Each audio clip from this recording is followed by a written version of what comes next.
हाँ तो भाई मेरे, मैं सुब्रतो विश्वास और आज के इस वीडियो में हम लोग बात करेंगे रिएक्ट जेएस के स्टेट के बारे में। देखिए, हालांकि ये सीरीज जो है रिएक्ट जेएस के सारे हुक्स के ऊपर चलने वाला है और हम लोग रिएक्ट जेएस के सारे हुक्स के बारे में समझेंगे अच्छे से, लेकिन स्टेट यूज स्टेट ऐसा होगा ना जिसको समझने के लिए आपको सबसे पहले स्टेट समझना पड़ेगा।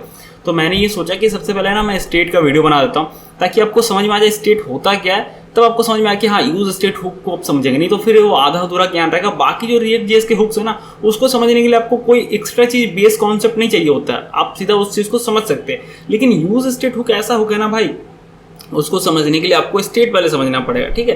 बाकी चीज़ें कहीं ना कहीं इसी से रिलेटेड होता है, लेकिन भाई स्टेट यूज स्टेट हुक के लिए आपको स्टेट समझना पड़ेगा। तो चलिए समझते हैं स्टेट होता क्या है, ठीक है। 4-5-6 सीरीज का वीडियो बनाऊंगा अलग अलग तरीके से इसका भी, ताकि आपको अच्छे से समझ में आए, ठीक है। तो देखो, स्टेट के बारे में हम लोग बहुत कुछ सीखेंगे, समझेंगे कि स्टेट क्यों क्या होता है, स्टेट को हम लोग क्यों यूज़ करते हैं, कि क्यों हमें स्टेट यूज़ करना पड़ता है, बिना स्टेट के क्यों नहीं हो सकता, स्टेट को हम लोग कैसे यूज़ कर सकते हैं, और सारा कुछ उसके जो अलग अलग टॉपिक है ना, पहले हम लोग इसको समझ लेंगे विस्तार से, और फिर हम लोग समझेंगे यूज स्टेट हुक के बारे में, ठीक है। जैसे कि हुक्स का सीरीज चलता आएगा या चलता रहेगा, ठीक है। तो अभी क्या है भाई मेरे, कि सबसे पहले समझते हैं कि स्टेट होता क्या है, ठीक है। तो हो सकता है आपने पहले से आपको पता होगा या आपने आपके दिमाग में कुछ इस तरह का पढ़ा होगा कि भाई ऐसा होता है, या फिर आप स्क्रीन के सामने देख रहे हैं कि कुछ लिखा हुआ है, ठीक है, तो आप बोल देंगे भाई ये होता है, ठीक है। एकदम बेसिक से समझते हैं, ऐसे समझते हैं सब पहले ना, जो भी चीज़ हमारे दिमाग में पहले वो निकाल देते हैं, पहले वो भूल जाते हैं, ठीक है। तो उसके लिए हम ताकि ना हमें ईजी पड़े ये चीज़, ठीक है। तो सबसे पहले समझते हैं स्टेट होता क्या हो। अगर मैं आपसे क्वेश्चन करूँ कि भाई व्हाट इज स्टेट, तो आप क्या आंसर दोगे? भूल जाओ कि रिएक्ट जेएस भूल जाओ, कंप्यूटर होता है, प्रोग्रामिंग होता है, सब कुछ भूल जाओ। थोड़ी देर के लिए भाई आपको दिमाग में मैं क्वेश्चन डाल देता हूँ कि भाई ये बताओ कि व्हाट इज स्टेट, स्टेट क्या होता है। क्या आ सकता है दिमाग में आ सकता है भाई स्टेट, यानी कि हम किस राज्य से हैं, किस स्टेट से हैं। जैसे मैं झारखंड से हूँ, या फिर कोई दिल्ली से है, कोई मुंबई से है, ठीक है। तो अलग अलग स्टेट से ये बोल सकते हैं कि भाई स्टेट मतलब जो राज्य जो होता है ना, किसी भी आप किस राज्य से बिलोंग करते हैं, ठीक है, तो स्टेट होता है, स्टेट, सिटी, कंट्री, ये आप दिमाग में आ सकता है, ठीक है। चलो ये बढ़िया है। फिर क्या हो सकता है स्टेट का मतलब? स्टेट का मतलब हो सकता है जैसे अपने 9-10 के केमिस्ट्री में पढ़ा था, सॉलिड स्टेट होता है किसी भी चीज़ का ना, बोल सकते हो किसी भी, मतलब उतना याद नहीं मेरे को भी, लेकिन किसी भी केमिस्ट्री केमिकल मतलब जो भी होता है ना, मतलब उसका होता है ना भाई कि 3 स्टेट होता है, लिक्विड, सॉलिड और क्या होता है भाई, गैस, ऐसा ही तो कुछ बोलते हैं शायद, हाँ मतलब भाई बहुत पहले पढ़ा था, भी तो याद भी नहीं है। तो ये आ सकता है। और क्या हो सकता है स्टेट मतलब? अगर आप कंप्यूटर में आ जाए तो कोई वेबसाइट अगर लोड ले रहा है तो उसको हम लोग स्टेट से भी रिकॉग्नाइज करते हैं, समझने की कोशिश करते हैं कि स्टेट मतलब भाई अभी लोडिंग ले रहा है, क्या स्टेट है या क्या स्टेटस है इसको बोलते हैं। उसी को आप स्टेट से भी रिलेट कर सकते हैं कि क्या स्टेट है, लोडिंग ले रहा है, लोड ले चुका है, सबमिट हो रहा है, उसको भी बोलते हैं कि भाई क्या स्टेट है या स्टेटस है। फॉर्म का मतलब दोनों वर्ड को रिलेट कर जाता है ये। अब आते हैं रिएक्ट जेएस पे। देखो तो भाई स्टेट क्या ना, एक तरह से समझ लो कि ये भी जस्ट एक वेरिएबल जैसा ही है, लेकिन फिर इसको हम लोग स्टेट क्यों बोलते हैं?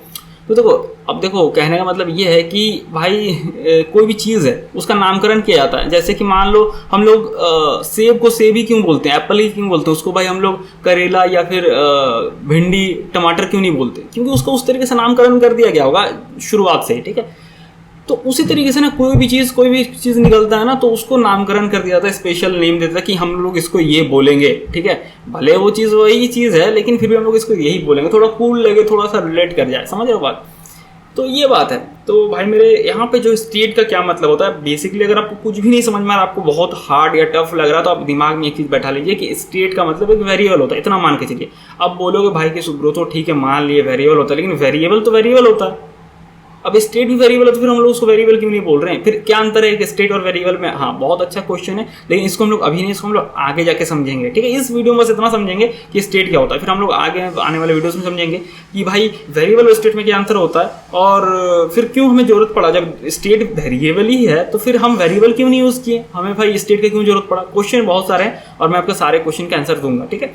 क्योंकि क्यों पूछना बहुत ही ज़्यादा इंपॉर्टेंट है। जब तक आप क्यों नहीं समझेंगे, वाई का आंसर आपके पास नहीं होगा, तब तक आप भटकते रहेंगे, आप कंफ्यूज रहेंगे, बस आप मानते चलेंगे ऐसा ही होता है, लेकिन आपको नहीं पता रहेगा कि ऐसा क्यों होता है, ठीक है। तो हम लोग आने वाले वीडियोज़ में समझेंगे जरूर। इस वीडियो में बस बात करेंगे कि भाई स्टेट क्या होता है।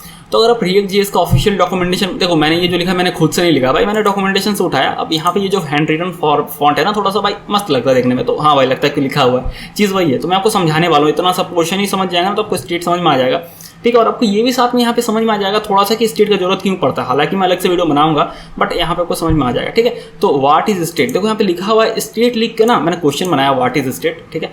स्टेट लिख के ये कॉलम देकर लिया है कंपोनेंट्स मेमोरी, तो आपको एक लाइन में ही उसका आंसर मिल गया। क्या चीज़ है उसको एक्सप्लेन भी किया गया, कंपोनेंट का मेमोरी।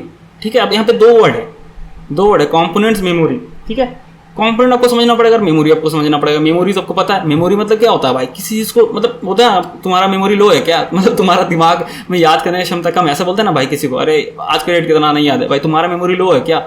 या फिर बोलते हैं ना किसका एग्जाम में मार्क्स कम आते हैं भाई, इसका मेमोरी पावर सही नहीं है। हम लोग बोलते हैं ना इंसानी भाषा में भाई कि भाई मेमोरी पावर बढ़ाने का कोई दवा दे दो, ऐसा कुछ बोलते हैं या जो भी है।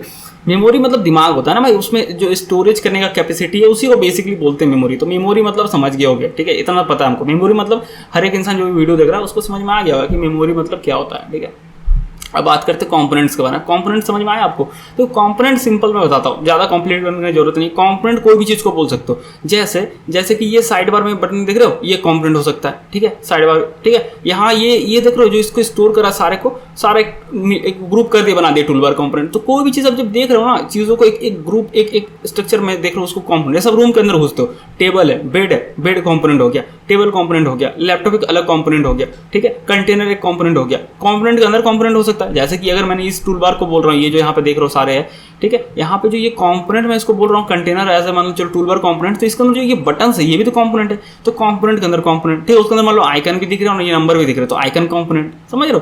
तो कंपोनेंट किसी भी चीज़ को बोल सकते हो। ठीक है, ज़्यादा यहाँ ये नहीं लगाना है कि जैसे ये बटन है तो बटन कंपोनेंट, ठीक है, ये भी बटन है तो बटन कंपोनेंट, तो हमने यूज करके रखा है। तो कंपोनेंट कोई भी चीज़ हो सकता है, एक इनकैप्सुलेट चीज़ जिसका खुद का अपना कुछ प्रॉपर्टीज हो, मतलब समझ रहे हो, बस वही चीज़, ज़्यादा कॉम्प्लिकेटेड करने की जरूरत नहीं है भाई। तो components memory, what is state, A components memory, साफ साफ एक लाइन में लिख दिया गया। पूरा डॉक्यूमेंटेशन पढ़ो, अच्छी बात है, नहीं तो एक लाइन में लिख दिया गया। यानी कि कंपोनेंट का दिमाग भाई, कंपोनेंट का मेमोरी, कंपोनेंट क्या चीज़ उसके अंदर होल्ड करके रख सकते हैं, इन्फॉर्मेशन स्टोर कर सकता है, बस वही चीज़ है और कुछ नहीं है। फिर वही सवाल आता है, फिर हम लोग वेरिएबल क्यों नहीं यूज़ करेंगे, मैं बताऊंगा भाई, मैंने बोला ना अगले वीडियोस में, आने वाले वीडियोस में बताऊंगा। इसमें बस बेसिक समझते हैं कि स्टेट क्या होता है। तो क्या है, एक कंपोनेंट्स मेमोरी, एक लाइन में आंसर देना है, व्हाट इज स्टेट, ये कंपोनेंट्स मेमोरी। यानी कंपोनेंट का जो मेमोरी, यानी कंपोनेंट क्या इन्फॉर्मेशन को होल्ड करके रख सकता है। ठीक है, कंपोनेंट जो है, कोई भी कंपोनेंट वो किस तरह की इन्फॉर्मेशन को होल्ड करके रख सकता है। अब यहाँ पे ना पैराग्राफ में मैं आपको पढ़ के इसको समझाऊंगा कि भाई क्यों जरूरत पड़ा हमें स्टेट का, या जो भी है, ठीक है, या फिर क्या मतलब क्या रीजन हो रहा होगा भाई। बेसिकली डॉक्यूमेंटेशन से अच्छा तो कुछ होता नहीं है, तो मैं इसको यही एग्जैक्ट चीज़ को आपको पढ़ के समझाऊंगा अपने भाषा में। ठीक है, हिंदी में जब हम लोग बातचीत करते हैं उस पर। कंपोनेंट्स देखो भाई, मेरा ऐसा कोई कुछ नहीं है कि भाई मैं आपको एक वर्ड समझाऊंगा, बट जो इसका सार निकलता है वो समझा सकता हूँ। तो कंपोनेंट्स ऑफन नीड, क्योंकि देखो भाई मैं हिंदी मीडियम से हूँ, ठीक है, तो हो सकता है कि कुछ यहाँ प्रोनाउंसिएशन मेरा सही नहीं हो, फिर मैं मीनिंग उतने मतलब देखो मैं मीनिंग तुमको एकदम एग्जैक्ट समझा दूंगा, बट है ना, होता है ना कि एक लाइन का वर्ड का वैसा नहीं हो पाएगा। Components often need to change what's on the screen as a result of an interaction. तो भाई यहाँ पे देखो बोला जा रहा है कि देखो कंपोनेंट जो होता है ना, कंपोनेंट में मतलब कंपोनेंट में ये चीज़ होता है कि भाई उसमें रेगुलर चेंजेस होते रहता है। ठीक है, यूजर जैसे इंटरेक्शन करता है। फॉर एग्जांपल अगर मैं इस पर क्लिक करता हूँ, ठीक है, ये वाला टूल आ गया, तो क्या हुआ कि आपने इस पर जैसे क्लिक किया, इंटरेक्ट किया आपने, राइट, इंटरेक्ट किया आपने, क्लिक किया, एक इंटरेक्शन यहाँ पे जनरेट हुआ। जो आपने इंटरेक्शन किया उसके बाद यहाँ पे ये आया, ऐसा तो नहीं कि क्लिक किया और भाई कुछ नहीं आया, ऐसा तो नहीं हुआ था ना यार, इस पर क्लिक किया तो कुछ तो आया, ठीक है, ऐसे इस पर क्लिक किया कुछ तो आया। तो ये इंटरेक्शन में जो चेंज होता है ना, ये कौन करवाता है, कंपोनेंट के थ्रू ही होता है। ठीक है, कंपोनेंट में ये नीड होता है। ठीक है, जैसे एग्जाम्पल में लिखा है typing into the form should be update the input field. जैसे कि अगर मैं टाइपिंग कर रहा हूँ फॉर्म में, तो जो उसका जो फील्ड का वैल्यू अपडेट होना चाहिए, या कहीं स्टोर हो रहा है। जैसे मैंने किसी फील्ड में फॉर्म कर रहा हूँ, नाम सुब्रतो विश्वास, तो जो मैं नाम अपना लिख रहा हूँ भाई, वो किसी जगह पे तो अपडेट होना, स्टोर होगा कि एक कैरेक्टर जैसे जैसे मैं लिखते जा रहा हूँ। ठीक है, जैसे फिर लिखा हुआ है नेक्स्ट यहाँ पे, clicking next on an image carousel should change which is displayed. अच्छा, मान के चलो कोई स्लाइडर है, ठीक है, क्राउजल है, और उसमें नेक्स्ट बटन जैसे हमने बना दिया, तो उस पर क्लिक होने से नेक्स्ट इमेज जो है वो डिस्प्ले होना चाहिए। तो कैसे पता चलेगा क्राउजल को, तो उसको हम लोग वैल्यू स्टोर करेंगे तब ना, कि भाई नेक्स्ट पे क्लिक किया तो किसी हम लोग काउंटर बना दिए, मान के चलो 1 2 3 इंक्रीज हो रहा है काउंटर। ठीक है, लूप में कैसे होता है उसी तरीके से बटन पे, नेक्स्ट बटन पे मान क्लिक किए और क्लिक करना, भाई ये क्या हो रहा है यार, यार पता नहीं क्या हो रहा है। तो मान के चलो क्लिक किए, सॉरी हाँ, क्लिक किए तो काउंटर बढ़ा तो हमें स्टोर करना पड़ा ना एटलीस्ट काउंटर बढ़ा, तो हम लोग नेक्स्ट इमेज दिखा रहे हैं क्राउजल में, समझ लो। जैसे कि clicking buy should put a product in the shopping cart, यानी कि अगर हम लोग बाई बटन पे क्लिक करते हैं, मान के चलो होता है ना अमेजोन फ्लिपकार्ट में हम लोग कुछ ना कुछ भाई खरीदते रहते हैं, रेगुलर शॉपिंग करते रहते हैं, राइट, तो हम लोग किसी बाई बटन पे क्लिक करते हैं, तो क्या होता है, बाई बटन पे क्लिक करने से हमारे तुरंत दिख जाता है कि भाई कार्ट में ऐड हो गया। तो कैसे होता है, बाई बटन पे क्लिक किए तो कहीं ना कहीं वो जो डेटा है वो एक्सेस किया होगा या स्टोर किया होगा, और फिर स्टोर करने के बाद फिर जो है वो ऐड किया होगा कार्ट वाले जो कंपोनेंट है, मान लो कार्ट ऐड टू कार्ट में दिखाता है, जैसे बाय बटन यहाँ पे क्लिक किए तो ऐड टू कार्ट में स्टोर होता है ना डेटा कि भाई इस आईडी से यूजर ने ये चीज़ ऐड टू कार्ट किया, तो उसका इन्फॉर्मेशन दिखा देता है ना भाई कि ये चीज़ आप जो है खरीद रहे, टमाटर आलू प्याज भिंडी जो भी है, काजू पिस्ता जो भी है, और इसका इतना दाम है, और ऐसा दिखाता है कि नहीं अमेजोन में, है ना, समझ गए। तो वही दिख रहा है कि द करेंट, जैसे फिर कहाँ कहाँ क्या लिखा है, हाँ components need to remember things, तो वही बोल रहा है कि कंपोनेंट को भाई याद करने की जरूरत होता है, मतलब उसको पता होता है कि भाई उसको याद करना, उसको मेमोरी चाहिए होता है, इन्फॉर्मेशन चाहिए होता है, ये समझ लो। ये इंसान तो नहीं है लेकिन फिर भी उस तरीके से समझना होगा, ठीक है। द करेंट क्या क्या उसको याद करने की जरूरत पड़ सकता है, करेंट इनपुट वैल्यू कि यूजर ने क्या लिखा था, है ना, the current image, the shopping cart. In React this kind of component specific memory is called state. तो देखो यहाँ पे लिख दिया गया कि in React this kind of component specific memory, यानी कंपोनेंट स्पेसिफिक मेमोरी का क्या मतलब हुआ, एक ऐसा कंपोनेंट जिसमें कि मेमोरी का जरूरत पड़े, यानी ऐसा कंपोनेंट जहाँ पे कि हमें इंफॉर्मेशन को स्टोर करने की जरूरत पड़े, जहाँ पर कि एक कंपोनेंट को इंफॉर्मेशन मतलब स्टोर करने की जरूरत पड़े, उसको उस इंफॉर्मेशन काम करना पड़े, ठीक है।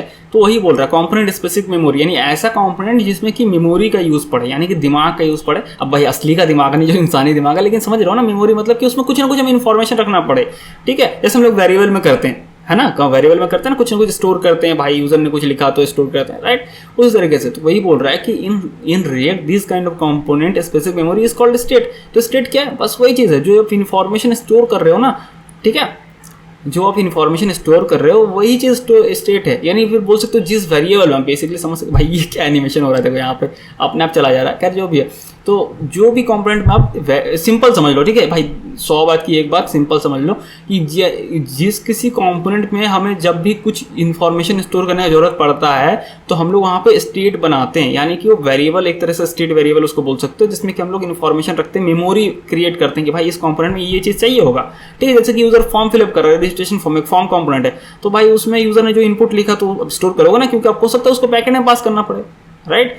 तो इस वीडियो में हम लोगों ने समझा कि भाई स्टेट क्या होता है, सिंपल एक लाइन में, कंपोनेंट्स मेमोरी, कंपोनेंट का दिमाग, कंपोनेंट का कुछ इन्फॉर्मेशन जो उसमें होल्ड कर रहा है खुद में, ठीक है। जैसे कोई इंसान है उसको पूछोगे कुछ इन्फॉर्मेशन, उसका अपना दिमाग होता है कि नहीं, हर एक इंसान का भाई, तो इन्फॉर्मेशन होल्ड करता है कि उसका नाम क्या, पता क्या, फोन नंबर क्या, उसके पापा का नाम क्या, उसकी मम्मी का नाम क्या, है ना, सारा कुछ स्टोर करता है। तो उसी तरीके से कंपोनेंट भी है, ठीक है। तो आशा करता हूँ कि आपको यहाँ तक समझ में आ गया हो कि भाई स्टेट क्या है। और अगर फिर भी आपको कोई डाउट है तो सिंपली आप मेरे को कमेंट सेक्शन में पूछ सकते हो कि भाई ये चीज़ समझ में नहीं आया, फिर से बता दो, या फिर कुछ भी क्वेश्चन है रिएक्ट जेएस से रिलेटेड तो आप कमेंट सेक्शन में पूछ सकते हो, या तो फिर इंस्टाग्राम पे @तूफानी कोडर मेरा अकाउंट है, मतलब इंस्टाग्राम को, उसमें आप मेरे से मैसेज कर सकते हो। डिस्क्रिप्शन बॉक्स पे मेरे सारे सोशल मीडिया के लिंक्स है, तो आप मेरे से वहाँ पे भी कनेक्ट हो सकते हो, ठीक है। तो फिर मिलते हैं अगले वीडियो में, जिसमें कि हम लोग समझने की कोशिश करेंगे कि भाई कंपोनेंट स्टेट का जरूरत क्यों ही पड़ा, हम लोग क्यों नहीं एक नॉर्मली वेरिएबल से ही काम चला सकते थे, इस बारे में हम लोग अगले वीडियो में बात करेंगे। और 4-5 वीडियोज ऐसे आएंगे, फिर हम लोग यूज स्टेट हुक के ऊपर पढ़ेंगे, ठीक है। और फिर बाकी हुक्स का सीरीज को हम लोग एक्सप्लोर करेंगे, ठीक है, क्योंकि भाई यूज स्टेट ही एक ऐसा हुक है जिसको समझने के लिए आपको सबसे पहले स्टेट समझना पड़ेगा, इसीलिए मैंने स्पेशली ये वीडियो बना रहा हूँ। उसके बाद जितने भी हुक्स के वीडियोस आएंगे उसमें आपको कुछ अलग से सीखने की जरूरत नहीं है, आप डायरेक्टली सीख सकते हो, ठीक है। तो फिर मिलते हैं भाई हम लोग अगले वीडियो में।